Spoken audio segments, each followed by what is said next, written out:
welcome back to Friendly Fables. I went to Cancun with my partner's family and got this really cool obsidian dagger that has the sun, and I forget if that's a jaguar or not because it's very tiny, but yeah, I went to Cancun. It was a lot of fun. It was my second time being back to Mexico, although I have a hard time counting the first time going to Mexico because I was under the age of 2, so I don't particularly remember my time there. But yeah, while I was there, I wanted to read, but something lighthearted, and something that was like vacation mood. So you would have thought that I would have picked up Beach Read by Emily Henry, but Happy Place had just come out by Emily Henry, and I enjoyed the premise of that more than I did Beach Read, despite the fact that that was the obvious answer. So I did go with Emily Henry's Happy Place because it just seemed like a fun vibe. And it was a fun vibe. I really enjoyed the book. I am not typically a romance reader. I do have a romance section. It's my smallest section. It's like maybe 5 books up there because me and romance don't particularly vibe. It is understandably a predictable genre. That's why most people enjoy it, right? The beats of a romance are pretty familiar. You know they're gonna end up together, and I understand that it's mostly about the journey, right? It's about the different things that get you to that happy ending. And although I don't particularly enjoy many times the journey that I'm taken on in romance books, especially if it's a miscommunication trope, because I hate that. I hate the miscommunication trope so much. I don't vibe with it. But Emily Henry was a really happy surprise. I wasn't exactly expecting the book to be bad, but I wasn't expecting to love it as much as I did. I thought it was just going to be like, a fun, enjoyable read. Didn't get much out of it, and that would have been fine because it was for my vacation. I did really enjoy this read, though. I loved the characters. I loved the stories. I loved that the characters felt like more than their tropes, which, again, I find with the romance books that I've read is hard to do.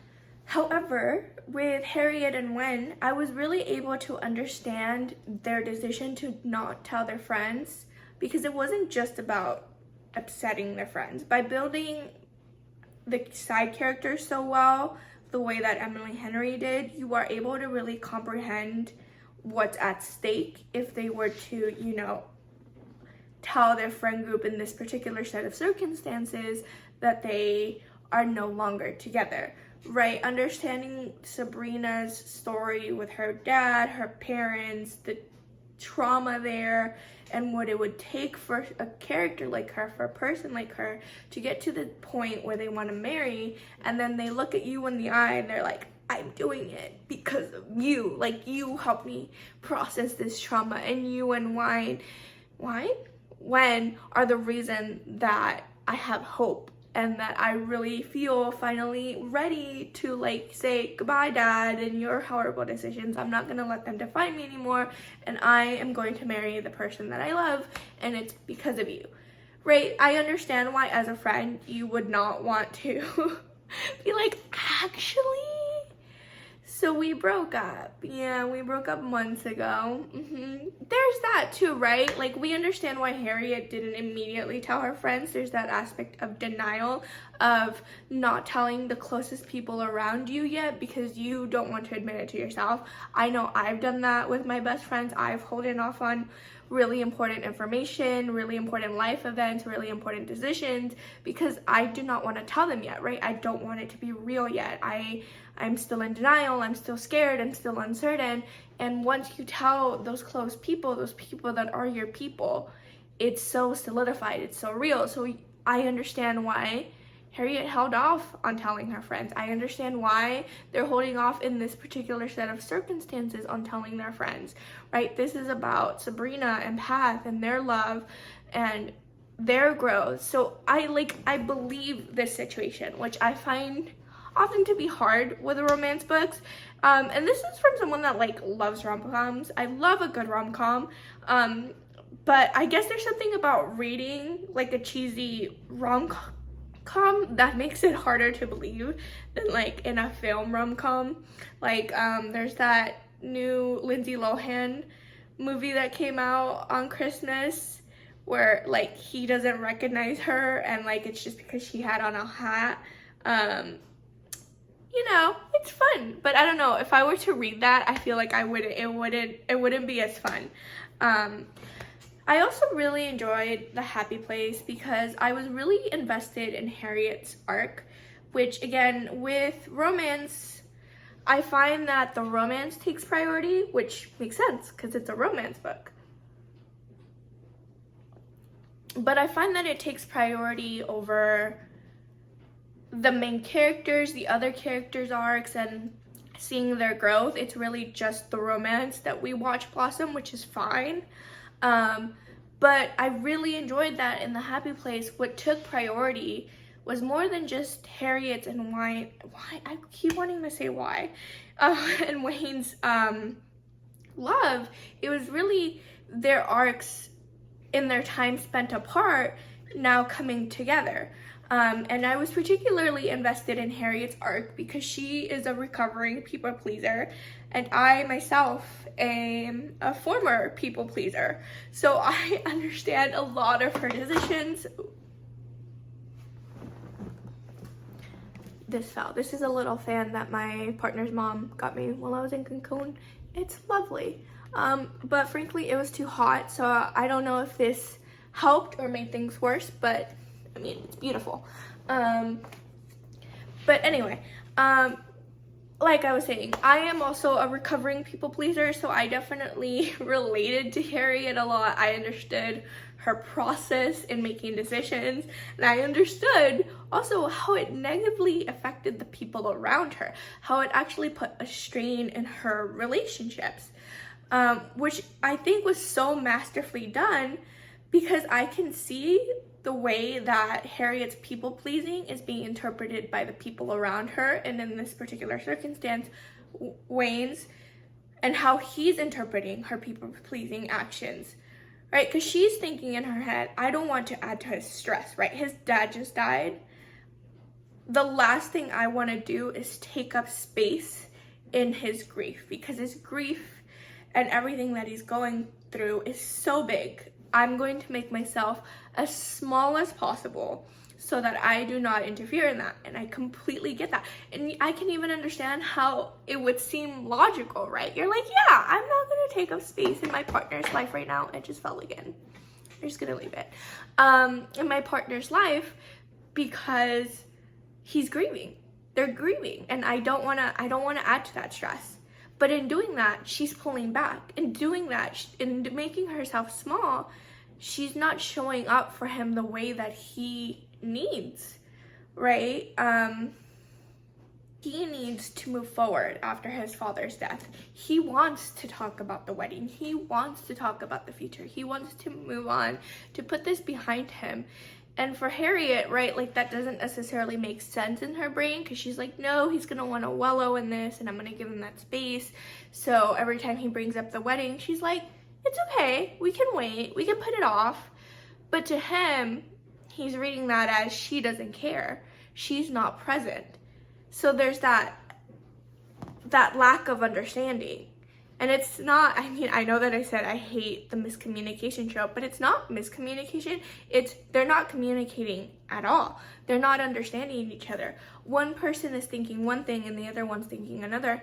And reading the scenes in which like Harriet is bending over backwards to not be a burden, to be small as he grieves, was so well done because you can see, even as I was reading, you know, he would bring something up and she would dismiss it.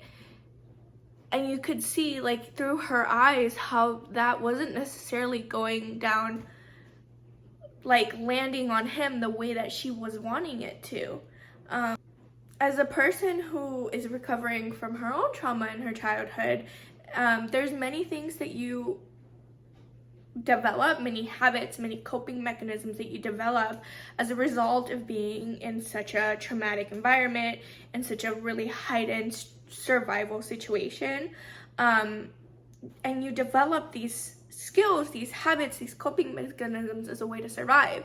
Harriet's people pleasing is that, right? She developed it as a way to survive her situation with her family, where her sister's really chaotic because of her mental illness, which is not like at all her fault, right? It's about managing her parents, dealing with her own things, them being unhappy and all of that. She carried it. And so she's like, okay, they're going through so much, so I'm going to be the best that I can be and make myself small so that we can focus on their problems.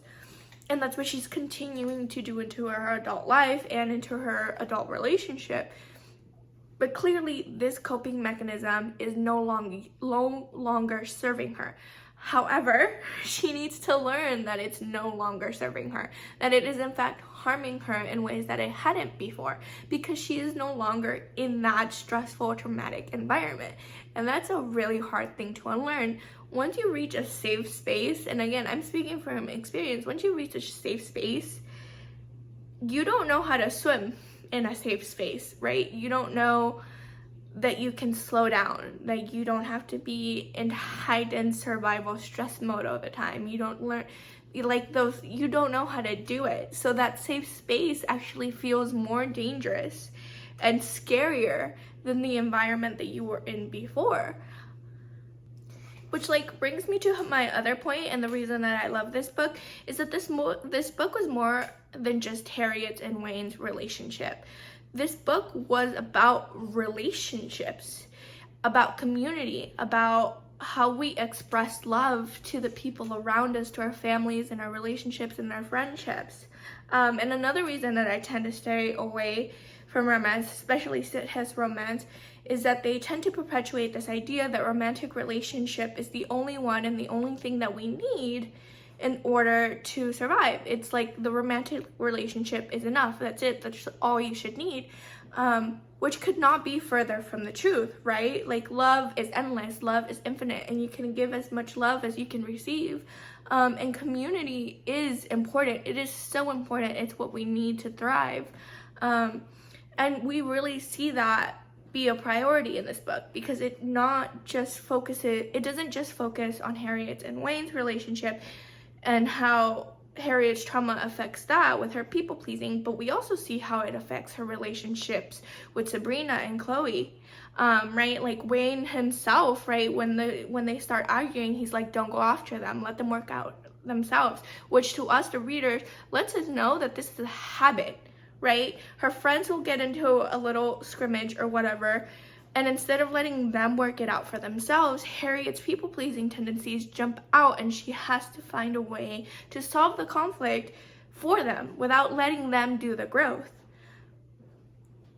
To me, this book was really beautiful because it is about the many faces of love.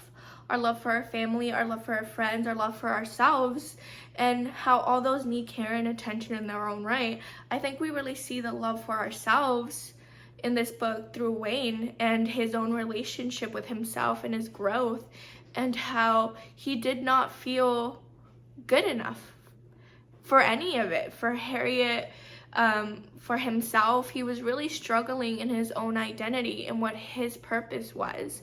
And it was so important for him to have that time off and to recenter and to relearn who he is on his own for this relationship to work. Because if he didn't have that self-assurance, that self-love, that self-confidence, that self-purpose, it was going to negatively impact his relationship with Harriet. And it did, right? Because he followed her to San Francisco. He was unhappy there. He didn't want to be there. But Harriet was there. So he was there. And there was that lack of self-love and self-understanding in himself that made the situation really tense and really complicated for them. It is not only after he has centered himself to the point where he even tells Harriet, hey, if you want to come with me, like, I need you to be sure. Like, you have to be sure in this, that this is what you want, because we cannot be people that do not have self-purpose and self-love in this relationship. Otherwise, this isn't going to work. And I love that. I love that we got to see both of these people grow in the way that they needed to grow in order for this relationship to continue. which is why one of the things that I do love in my romance is second chance romance, which I feel like this falls under second chance because, you know, they broke up, but they're getting their second chance. I love second chance romance because that's essentially what it's about, right? They get together at first and it doesn't work for XYZ reason, but then they go apart and they work on XYZ reason, and then they're able to come together again, and it's beautiful and it's wonderful because they've done the work on themselves as people, done the things that they love and that they need and that they want for this relationship to work. I think another important part of this book is that we see, like I mentioned, how her people pleasing affects her friends, right? Because she ends up pushing them away in not trying to create chaos in their lives. Because another part that I didn't mention earlier for why she doesn't tell Sabrina and Chloe that she and Wayne broke up is because her friends are going through their own thing and she doesn't want to add to that burden.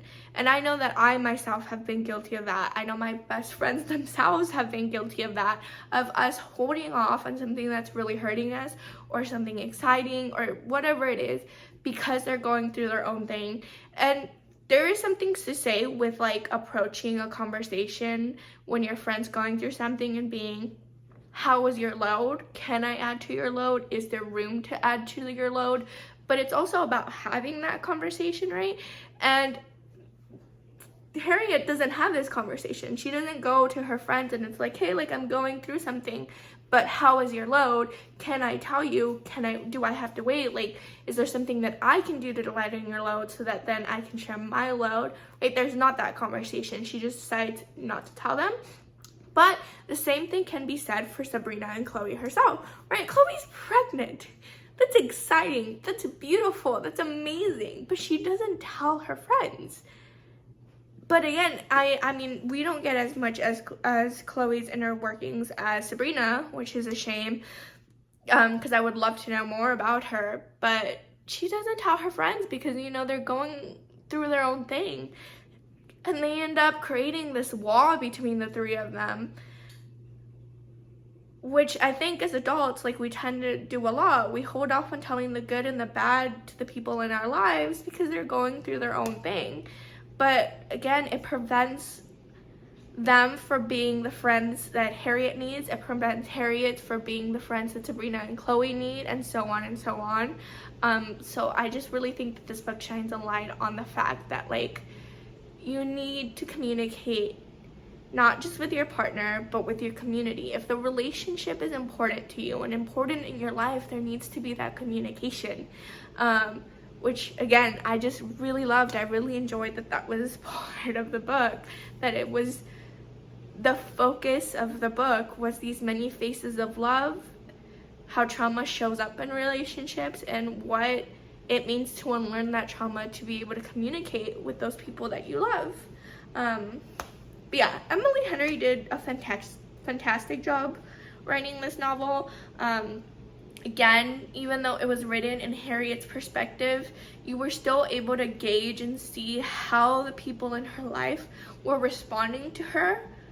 Even though she was taking it one way, like, we as the audience could see, like, that's not necessarily what's going on, sis, but, like, you understand her. And I just thought that was really well done. I really loved all the characters. I really loved how well-rounded, you know, like, the friendship was and the friend group was. It wasn't just Henry and Wayne that were the center, and I really enjoyed that as well. Yeah, I definitely recommend A Happy Place by Emily Henry. It's a good book. It's a fun vibe. So definitely a fun vibe for vacation. I enjoyed it while I was on vacation. But let me know your thoughts on it, if you read it, if you plan to read it. Comment down below. And once again, thank you for watching. Don't forget to subscribe.